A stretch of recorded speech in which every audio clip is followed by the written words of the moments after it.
The Chicago Bears initial injury report was released for this week, and it's not looking good at all. And Ben Johnson has tough words for his team. We're talking about all that plus more right after this. You are now tuned in to Chicago Bears Central, your number one place for all Chicago Bears news and content.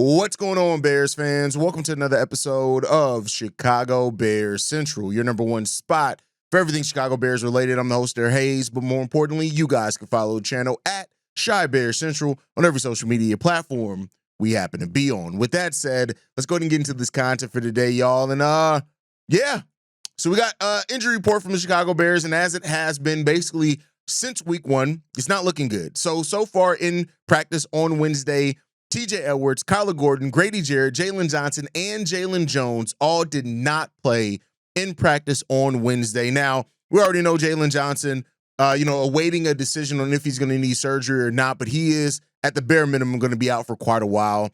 The worst that it could be is that he's out for the remainder of the season. So losing him, we've already had our time to kind of adjust, talk about what the Chicago Bears can do. We even have an episode on the channel talking about the different players that the Chicago Bears can target, to try to go out there and get a veteran in here to kind of help this team while Jalen Johnson could be out for the remainder of the season. But Grady Jarrett being on this list, it sucks. And especially with it being a knee injury, the Bears defensive line already hasn't been the best, right?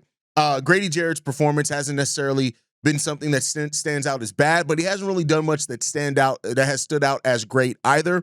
Now, some people are going to say, well, Hayes, it's not that bad. You go back to your starting, tackle group of Billings and Javon Dexter that was there last year. That actually was pretty good when they were out there on the field together, and you're not wrong in that. But there's really not any depth as it stands right now. Shamar Turner's still out with injury. So there's that aspect of it. We're quickly going to get to the place where we're looking at probably Dominique Robinson to actually play a little bit defensive tackle for the Chicago Bears if Grady Jarrett does miss an extended amount of time for the Chicago Bears. So that's the unfortunate part of this as well. Kyler Gordon's still out with a hamstring injury as well. He is still not practiced. He's now on basically his third straight week of not practicing almost, coming into it. So it's concerning. And we already know TJ Edwards, who just made his return last week, didn't play a full half before going down for the Chicago Bears. So Jalen Johnson, Grady Jarrett, Kyler Gordon, and TJ Edwards are all major hits to the Chicago Bears defense, a defense that, you want to see more out of. And so having injuries to these guys at this point in the season, it just sucks, man. And it's major. And even I would say Jalen Jones, being somebody who is a player that the Bears brought in because of his familiarity with the system, being a veteran, things like that. Not having him out there while we have other injuries, and Tyrique Stevenson has absolutely been ass cheeks out there for the Chicago Bears. It all paints this picture where the Bears defense if it's going to struggle, it's going to struggle for a while, because some of the biggest parts of that defense, TJ Edwards, the dog on this defense, right? The guy that just goes out there and casually gets 105, 110 tackles per season, but is always around the ball, always making the right plays, those type of thing. Kyler Gordon was supposed to be a very unique weapon for the Chicago Bears this season, right?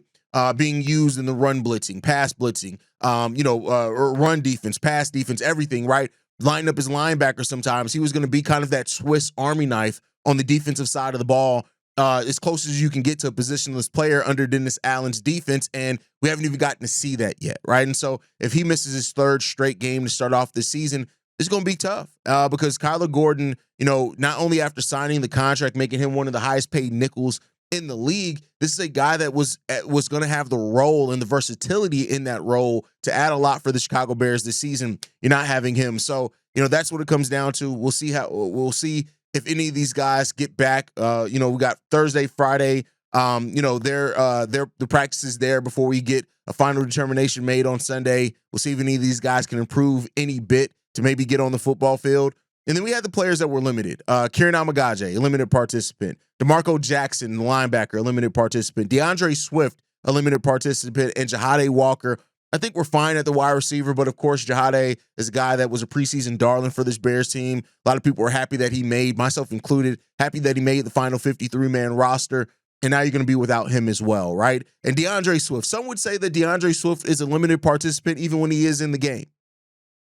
With that said, it does still suck that yet another hit to this running back core for the Chicago Bears in the sense that, you need the bodies out there. Now, this does mean that if for some reason DeAndre Swift, who's limited right now, which usually if you're a limited participant on Wednesday, if you improve by Thursday, then you're usually pretty good. We'll see what the injury report list out today when that is released by the Chicago Bears. But, he's still in a good shape right now to be able to play on Sunday for the Chicago Bears, which is good, right? In the sense that you just want the bodies out there. But if he's not able to make it, it means that Ben Johnson is going to have to trust Kyle Monangai and Roschon Johnson to a degree, who was out there on special teams, had a tackle but didn't have a carry. In last Sunday's game, but it means that you're going to have to trust your guy in Kyle Monangai, who you said you trusted. We haven't really seen the results of that trust out on the football field so far. And Kieran is kind of hit or miss, right? Like I'd say in the snaps that we've seen Kieran at, it hasn't been terrible, but then again, it hasn't been great either. But again, you need depth and you need bodies out there. So this is just, again, the season has started off with a bit of a struggle for the Chicago Bears when it comes down to it. For what it's worth on the Cowboys side of things, their initial injury report, Deron Bland did not play with a foot.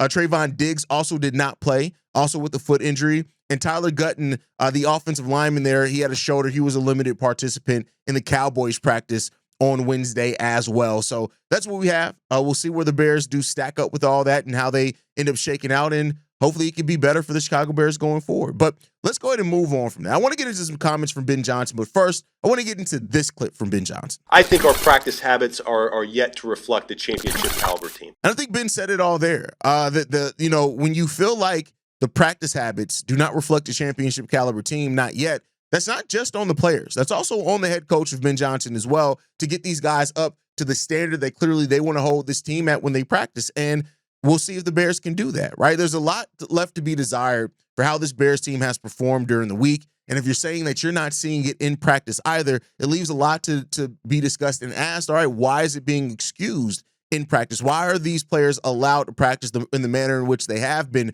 But Ben Johnson's not against sending a clear message, but he's not also against holding himself accountable. So now it's about how do you build those in? If you're saying that the practice habits of your team are not getting you to the place where you feel like you should be as a team, whose job is that to fix that?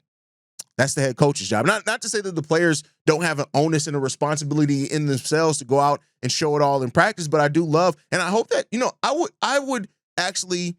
I would feel great if Ben Johnson, because of whatever happens in practice the rest of this week, actually makes a change to whether it's a starting lineup, whether it's a rotation spot, whatever it is, actually makes a change to send a message like, hey, listen, we're not playing about how you need to bring it in practice. We're not playing about the standard in which we need you to perform at. And if you're not doing that in practice, your chances in the games to show us that are going to be limited. You're already losing, right? So sometimes as a coach, the message that you want to send has to be as important as the plays that you want to run and the preparation. Sometimes that has to be that important. And it sucks that we're at this place this early into Ben Johnson's career where he has to do those type of things. But I would not be mad at it at all if Ben Johnson came out and felt like he needed to do something to send a clear message to this team on, this is not the shit that we're going to allow here. This ain't Matt Eberflus. We're not going to allow this shit. So, we'll see what happens. We'll see if any changes does come about per Ben Johnson's words as far as who brings it is who they're going to prioritize, and we'll see what happens there. But for what it's worth, Ben Johnson also had some comments in regards to some other things, and Caleb, and he said this. His approach to the game right now is what it needs to be, right? His approach to the game is what it needs to be. Now, those are very poignant words, even though they're not a lot of words, right? And while there is a growing concern from and a voice from Bears fans, both a small community, big community, in regards to what the future is going to hold for Caleb Williams. And of course, I said it after the last game. Tyson Bagent coming in at quarterback was going to make the roaring sound and calls for Bagent to start even louder. And I'll say this to credit hasn't been as loud as what I thought it was going to be this week, to be 100% honest with you guys. I thought it was going to be ridiculous, right? But through the first 2 games of Caleb Williams' career under Ben Johnson, it's not perfect. It's just not. And perfection is not, it was not realistic for this. Now, I would say this, there are some areas that he grew in. There's some areas that are concerns that have still been the same. And I won't act like that's not the case, but I will say this, Caleb Williams overthrows are a thing that I don't think you can defend at all. Like overthrows at this stage in the NFL, that's not a thing. I'd almost rather it be an underthrow than an underthrow. And that's something that we're still seeing with Caleb Williams, right? Is overthrowing the targets. And that lead, like, does he need contacts? Is it a depth perception thing? Is he nearsighted in one eye, farsighted in the other? That's what I struggle from. It messes up my depth perception sometimes. But, is it something like that, right? And that's me joking. But Caleb Williams has to get it. Now, I do think he's shown an ability to go through his progressions better than what he did last year. Is it still at the place that we ultimately needed to be as a starting caliber quarterback in this league? One that's going to win a lot? No. But it has progressed, and that's good. You saw a much more comfortable quarterback, I think, against Minnesota, right? And I'm sorry, much more comfortable than when he was against Minnesota, and that's good. That's a step in the right direction, right? If you just look at what Caleb did against Detroit, right? Just take away the giving up 52 points. Just look at what Caleb Williams did. I think objectively will see a quarterback that's made some steps, and I think Ben Johnson's approach to Caleb, is getting there. I still think that Caleb, for a knock, has not completely looked in rhythm and comfortable for long stretches of any game. You need to get that. But what we're talking about, when people try to say that it's like Mitch or whatever else, it's not. Caleb Williams is going to be a real NFL quarterback. The question is, how good is he going to be? And I think that going through the progressions and what's that, and I do think his improvisation, is that right? His ability to improvise has been solid.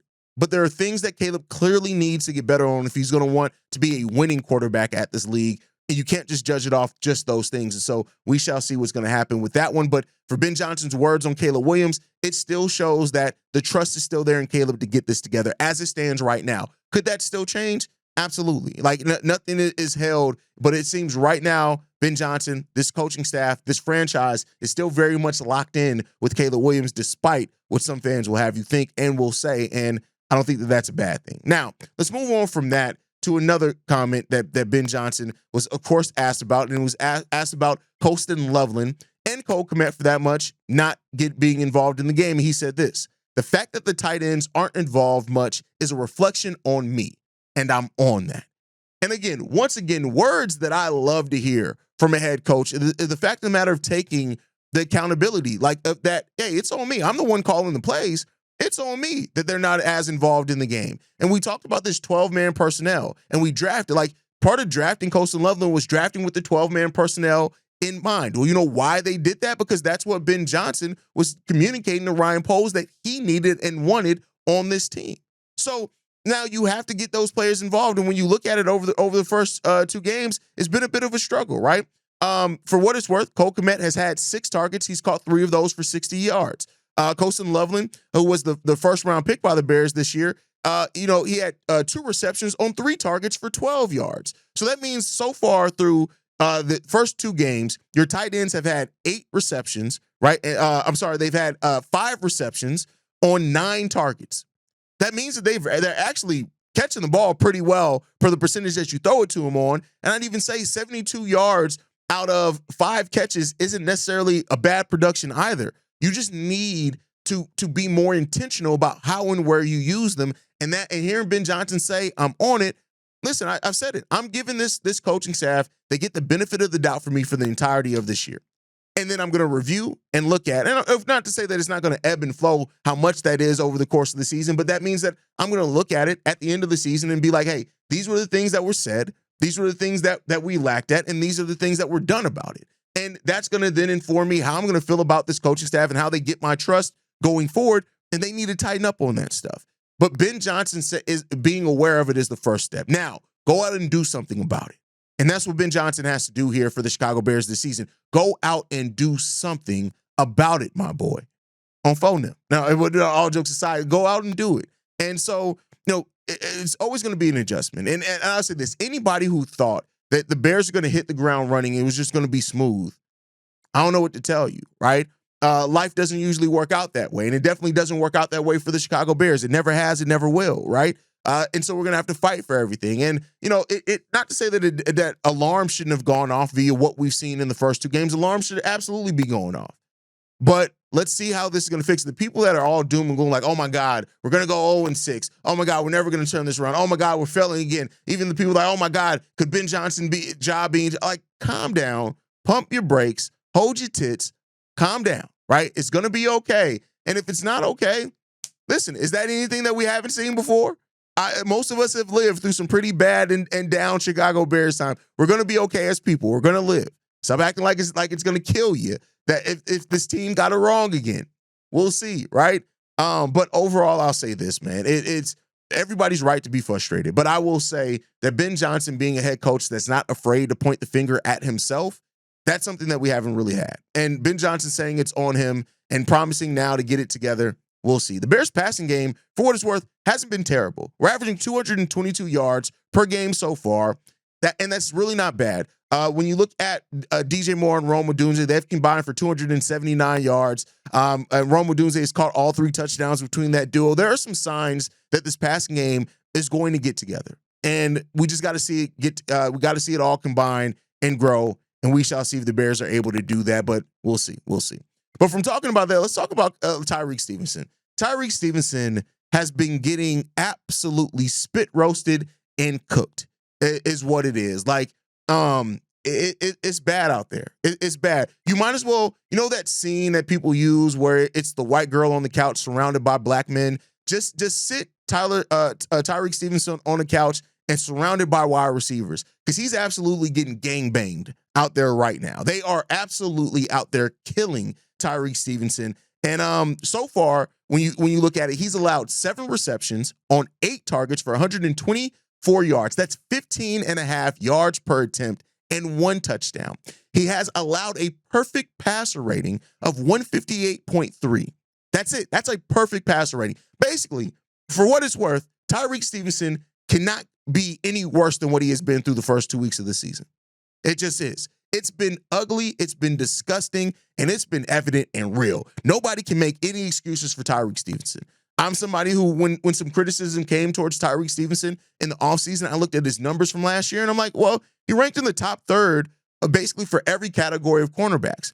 That's not the case anymore. There's no defense for Tyreek Stevenson as things stand right now. Tyreek Stevenson has been getting absolutely cooked out there. And it's almost like, like I said, I've always compared it to how a rookie cornerback gets treated when they first come in the league. Rookie cornerbacks get treated when they come in the NFL, meaning that people want to target them, and it's basically your welcome to the NFL story. Like, what can you do? Tyreek Stevenson has been ass, major ass, right? We're talking about Tracy Ellis Ross levels of ass out there right now. And that's how bad it's been for Tyreek Stevenson.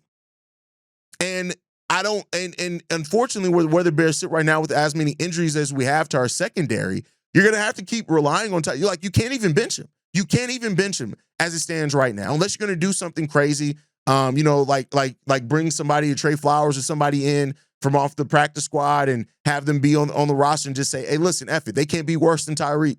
That's probably the only recourse at this point in time. But other than that, you're going to have to continue trusting Tyreek Stevenson. And so I hope that like I said, it can't get much worse. So the hope is that it can only get better from here, because how bad that it's been throughout this first 2 games of the season, this has been ugly. It's been disgusting. And Tyreek Stevenson looks like a player that if this was Tyreek Stevenson's first year in the league, I would go on to say that I don't even know if he would even make the league if that ends up being the case. He has to get his shit together. And we shall see if he can, because if he can't, I tell you what, he's probably going to finish out this season with how the injuries go, but I don't know if Tyreek is going to be here much like that after things, with the way that things this season have gone for Tyreek Stevenson.